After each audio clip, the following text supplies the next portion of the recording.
I work in the field of supply chain, and right now I'm an assistant supply chain coordinator.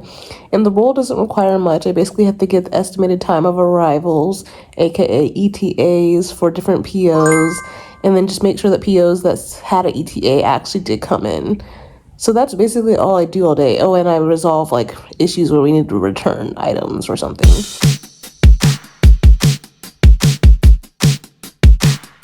Background on me, I went to college at the University of Central Florida in 2016. I graduated in 2020 with my degree in interdisciplinary studies, which was really just a degree in anthropology with some extra classes tacked on. But all throughout college and before college, I didn't know what I wanted to study. I just knew I was too scared to study STEM because I was afraid that if I studied STEM, I'd possibly get burned out and drop out of college. And I figured it was better to go with humanities and not drop out than STEM and possibly drop out. I don't regret that decision years later because I just wasn't wise enough and I wasn't knowledgeable enough when I was 18 to be taking on STEM coursework and STEM teachers and just STEM culture. It can be all very toxic and hard and debilitating. But now that I'm 27 years old and I've had time to think and learn from like my girlfriend who's in STEM about how things work and like learn about myself and my relationship with schooling and studying and just being smart.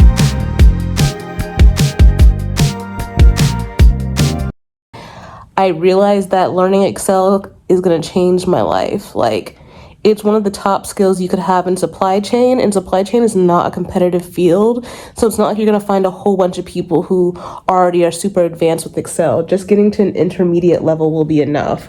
So right now I'm at the beginner level, and I've been beginner since like forever. Ow!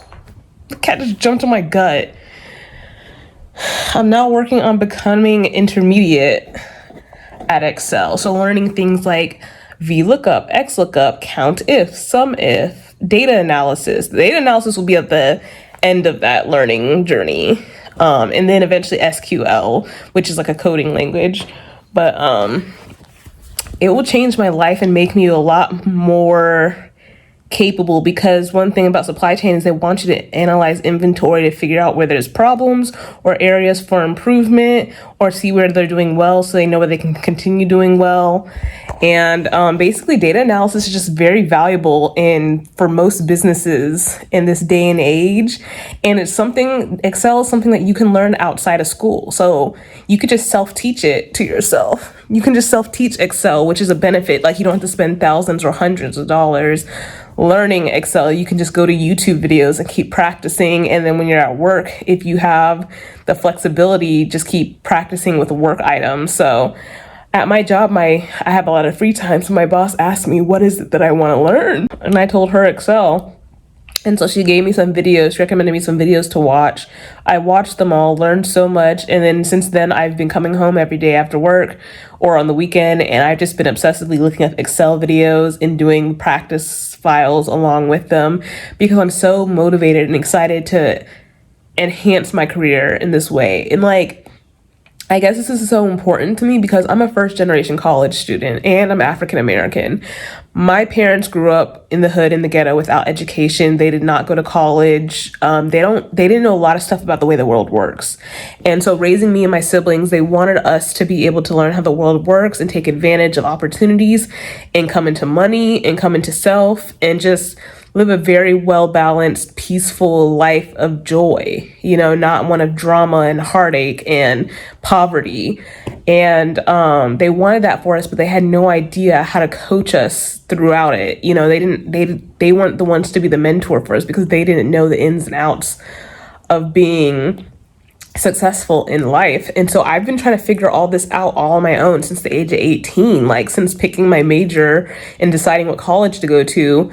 I chose things based off of my first generation African American mindset, which wasn't always the best choice. Like, I shouldn't have, if I wanted to study anthropology, I should have chosen a school that actually had a good anthropology program, but I had no idea that that was a criteria you should take into account when looking for a school to go to.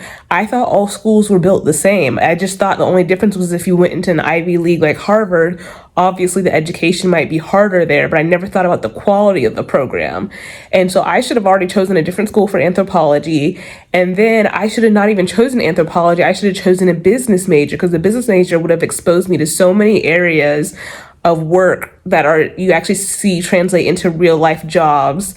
And I would have discovered supply chain and realized I had interest in it. But I just didn't know what I didn't know back then. And it's hard to say, but it's totally okay to not know what you don't know. I know now. I've learned now at 27 about these things, and I want to make a change in my life, because I don't want to live right now. I make $44,000 a year. I don't want to live off this for the rest of my life. I don't want to live off this for more than 1 year. I need things to change after a year. I want to be able to support myself. I want to be able to have a family. I want to support my current family right now. So like my mom and my dad.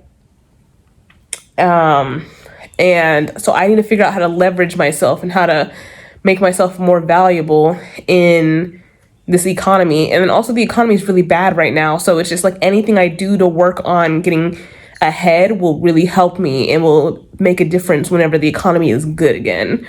So yeah, I didn't know a lot of things, and now I'm learning that something like Excel and intermediate to advanced level Excel is super important. And it's the bottom row for people who are actually high STEM, like very STEM involved. Like Excel is like the bottom row standard, but for non-STEM majors, knowing Microsoft PowerPoint and Word were the standard. I gotta go. For people who are highly involved in STEM, so for example, engineers and like data scientists, learning Excel is actually the bare minimum. It's kind of like how for the rest of the humanities majors, knowing PowerPoint and Word is the bare minimum. Like it's just an expectation at that point. But in a field like supply chain, knowing Excel is kind of in the middle. It's not quite the bare minimum, but it's not quite like the highest level that you can go in supply chain. So it's a good opportunity. It's a good space for me to be able to slide in and try to learn skill sets and then apply them in the workplace.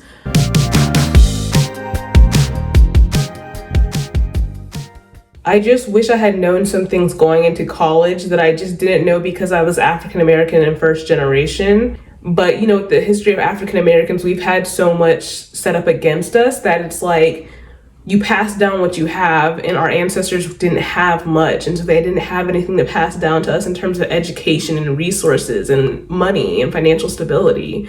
So I've had to be the person in my family, including my siblings. We're the person in our family line that is trying to start up that future for us, which granted we do have like a rich cousin or uncle here or there, but that's because they joined the military, and the military is another route you can take to get to financial stability. And that's not the route that I wanted to take. It's more so not the route I didn't think was possible for me to take because of my mental health issues. I just feel like the military wouldn't accept me, and then even if they did, I would have struggled a lot mentally with that environment, more so than college. But yeah, you can either go the route of going to the military for financial stability or going to college and choosing a major wisely and getting internships and job opportunities, and more so. Something I wish that had been told to me was just like how important it was that like getting a major in STEM, it's something so it's hard to choose between humanities and STEM when you go to college, because a lot of times humanities majors are something that's very interesting to you and makes you feel passionate, and it's about the world and people in it, and that's what you want to major in because that's what you want to actually study and learn about. But STEM is where everyone knows you can get a high paying job, financial stability, things like that. I would say choose something either in the middle or choose a STEM. So choose like a business major, choose supply chain, choose chemistry, choose economics, choose something like that. Choose one of those majors to go into because it's still a little bit STEM. And ultimately, when you have a STEM degree, it doesn't matter what job you're going to, you're going to be more competitive because that STEM degree speaks for you first. So like my degree being a humanities degree doesn't speak as much for me. Like me having a degree at all shows that I know how to work and study, but the STEM degree shows that you have a certain level of resilience and a certain ability to accept failure and to continue on. And employers love to see that. And so I think even if you in your career want to do something humanities related, you should still get the STEM degree and then minor in something related to humanities, or fill all your extracurricular activities with humanities to still showcase that side of yourself and have something to put on your resume. But I don't think going to major specifically in a humanities degree is necessarily the wisest decision unless you want to go up to like the master's or PhD level. Because with anthropology, if I had decided to go up to the master's level, then yeah, I could find jobs, but that's very competitive. There's not a lot of roles out there for anthropology because things like the research on people and cultures is just not being funded. Like that's very much it's not making anybody money. It's just information to make the world a better place. And who wants to do that? Like capitalism doesn't care about that. It cares about money. So you just have to research your desired major and the career path to figure out what are the names of the different roles you can get, what type of salary do they get paid, what type of education requirements are needed, what makes someone competitive, is it a competitive field or not. And sometimes you can find this out from Googling it, and other times you can find it out from specifically Reddit is a good place to type in your question into Google and then type Reddit at the end of it, and then Google will bring up a bunch of different Reddit pages where people have asked a similar question, and you can read through that and get the experience of other people, or you can talk to people in real life on campus at your college to kind of get an understanding of if it's a competitive industry or not. And I'm not saying you shouldn't always let competition stop you from joining an industry, but that might influence your choice of major and choice of career because maybe you don't want to deal with so much competition. So yeah, and then I just want to re-emphasize what I said earlier about choosing the college you go to. You want to choose a program that you actually know is good. And once again, you can look this up on Google or Reddit, or just by talking to your peers who are also applying to colleges and hearing what they have to say, or like talking to teachers who may have gone to different schools. They will let you know, and you will learn from those sources what certain schools are known for and what certain schools are good for. And so then you can choose, okay, if I want to study this, I want to go to this school because I know they have a good program for it. And having a good program makes a difference because that means the quality of the teacher, the quality of the content and the work. Like if you actually want to be challenged, then you choose a college that has a strong program. Because I did anthropology at UCF and it was not a strong program. I would say about 50% of the teachers were strong and 50% weren't strong. So half my classes were super understimulating and not teaching me stuff, not challenging me, and it was actually disappointing me and making me a lazier student. And the other half was invigorating and mentally stimulating, and I love the teacher and I love their content. So I should have chosen better. I think you should choose better. And also it can help.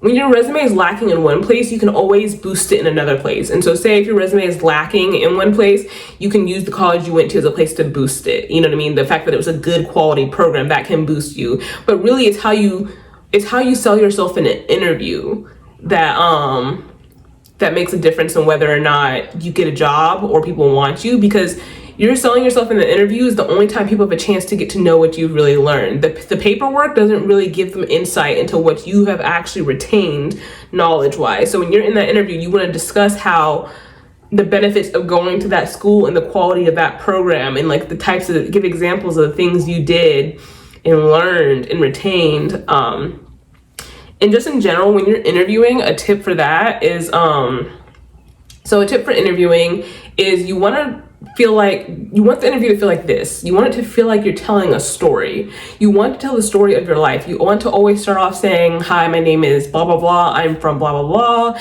And I'm here because blah, blah, blah. So like if you're from out of state or something, you can say where you're from and why you're here for college, what you're studying. And then you want to talk about why you're interested in what you're studying. What brought you to that major, that field? What career path you're looking forward to? You want to talk about it as if it's a story, and like it should be a story for you. It should be like the coming of age story for you, but for the time period between like 16 and 21, where you're figuring out what you want to go to college for. And like, you know, it should be like your coming of age story, but for college and for career stuff and career related stuff. And And that's how I've always gotten through my interviews. And one thing I'll say is I have a very strong resume, so I never have a problem getting interviews. And I interview really well. Even when I don't get the job, I've been told I interview really well. And so just trust me when it comes to telling your journey like a story, and just make sure what makes you stand out is whenever you give specific examples of what happened in your life that are unique to you. Because believe it or not, what is happening to you is unique in your life. No one will have the exact same combination of events occur. No one will have the exact same thoughts and feelings you have on a subject. So you want to include those things in your interview. And don't just ramble about random things in your life. I'm not saying talk about like your family and stuff like that and talk about all your hobbies. I still say focus on talking about schooling, but talk about bring personality to that schooling conversation, to that educational conversation. And that's what will end up making you have a strong interview. What else? I wish someone had told me that the most important thing in college to do if you want to get jobs outside of college is to get internships. Get internships in the types of things you want to work in when you get outside of college, because the number one thing they're looking for is work experience. It's very annoying because you just spent 4 years learning, not necessarily working, but you want to get 1 or 2 internships throughout college where you can learn what you want to do outside of college. Now, it's always okay to switch. You can always pivot. Because like me, I started off with anthropology and I wanted to work for nonprofits, and now I switched to supply chain and wanting to get an MBA one day. So you can make that switch because there's transferable skills, but use what you have to slowly get each little skill set. So for me, I was working in nonprofit and I went to go work for a food bank. A food bank had exposure to supply chain because there was a warehouse connected to the building where we housed all the food and sent it out on trucks every day. So that got me exposure to supply chain. So I was able to leverage that in an interview to get a supply chain role. And I would definitely say look for trainee roles whenever you're first getting out of college. Look for literally look for titles that say trainee, entry level, trainee, entry level, recent grad. Yeah, look for jobs that have that in the title or in the description, because those are going to be the jobs where it's not going to matter so much if you don't have a whole lot of valuable experience yet. They're willing to teach you, because the average job nowadays is not really willing to teach you. They want you to already have the knowledge and already know things, and it's very unfair, but that's the world we live in today. So going for those types of jobs. And then also when you're job searching, you want to use multiple job search engines. Don't just stick to one, and definitely use the one that your school is connected to. So UCF was connected to a website called Handshake. So that means that UCF has a relationship with all the employers who post on there. You're more likely to get a response from them when you apply to those jobs. And that is actually how I got one of my jobs, was through UCF Handshake. And so I say apply to your school's job board that they're connected with employers with. Go to job fairs and talk to people that are on campus. And whenever you're typing into the search engine to find jobs that you're looking for, figure out all the synonyms, all the keywords, all the titles that are used to describe your role and what you want to do, and type those into the search engine. So for me with supply chain, I always type in CPIM, supply chain, logistics, buyer, purchasing, procurement, inventory. Those are the keywords I use for supply chain when I'm looking for roles near me. But yeah, that's basically all I wanted to say was just make better decisions than I made, be more informed than I was. It's really hard to know what to know without having any guidance or a parent or a family member who can walk it through you. It's even harder when you don't come from money, so you're really kind of stressed and scrambled. And ultimately that was me. I was stressed and scrambled about how am I going to make money, because I don't come from a bunch of money. So that's not a whole lot of money. That's lower middle class. And I didn't want to be stuck at that level. I wanted to be able to get higher up and be able to build generational wealth for my future family. So I had a lot of pressure on me going into college, and I would say try to take that pressure off, because it will not help you. The anxiety will not help you. Do things now in the beginning to work on your mental health and make so that this college journey is easier for you. And it's never too late to start. You could be in your sophomore year of college, you could be in your senior year of college. Start now. It's never too late. You can take an internship your senior year. You can take an internship your sophomore year. It doesn't matter. I would say freshman year, you don't need to worry about an internship. Just worry about getting acclimated to the scene. Also, I think as a freshman, it might be harder to get internships because you have so little experience. Like, you don't even have like experience with different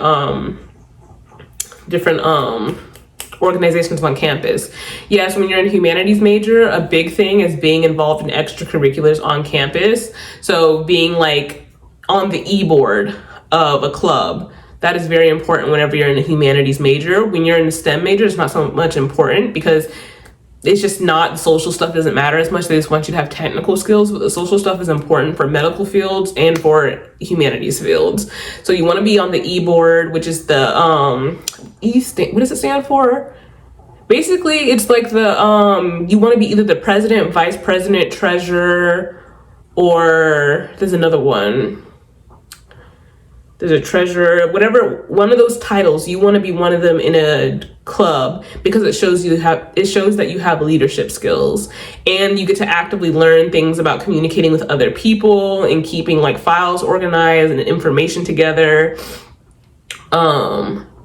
And it can really enhance your resume. That's what you do as a predecessor to getting internships, to show that you deserve an internship, is you participate in those extracurriculars. And then once you get the internships, those help you get jobs. Do you see how it goes? So it's extracurriculars, internships, jobs. That's how you pipeline through college to end up with a career outside, in a job opportunities outside of college. You never want to go to college and just stay stuck in your classes and do anything else unless you're in a really high STEM major where you can do that, because you automatically have to get internships as a part of the major. Then it's fine. But if you're not, if you're doing anything a little bit humanities or kind of like an in-between, you want to be social. You want to get out there and prove yourself. So yeah, I think that's all I have to say on the topic. I really hope this video helps somebody. I needed to see a video like this when I was coming up. It's okay that I haven't. It's okay, I'm here now. I'm 27. I'm still young, so I can still change things. And the way I'm changing my life is that I'm gonna learn Excel to get more valuable in the workplace. And then I'm also getting my CPIM, which is a certification of planning and inventory management. It's a supply chain certification. It did cost like $2,000 for the coursework and the exam. I haven't taken the exam yet. I take it in December, and it's self-study, but I did a lot of research online via Reddit and found out that it was very valuable to have the CPIM because it is accredited by the Association of Supply Chain Management, which is like a standard in the country of USA. It might be a global standard too, I'm not sure, but I know for sure it's a standard in the US for supply chain. So if you feel like you've gotten yourself in a bind, after college, well, I guess I can make that a separate video. If you feel like you've gotten yourself in a bind after college and you don't know what to do, go for certifications that are valuable. Choose the valuable ones. Don't choose little cheap ones that you find on the internet here or there that might not be reliable. You want to choose a reputable source. You want to choose a reputable source that actually holds weight and value in the current economy, in the current society. And it's hard to figure out what holds value currently in the current economy because things change a lot, especially technology. It's rapidly changing. So it's kind of hard to figure out what piece of technology do I learn? What skill set should I get? I say do your best to figure out what skill sets. Ask people who are older than you, who are doing what you want to be doing. Ask them what they know, and then come to learn which things are standard. So Microsoft, period, is the standard for all companies, whether it be PowerPoint, Excel, or Word. That has been the standard since it was created, and you will find that in every level of every company.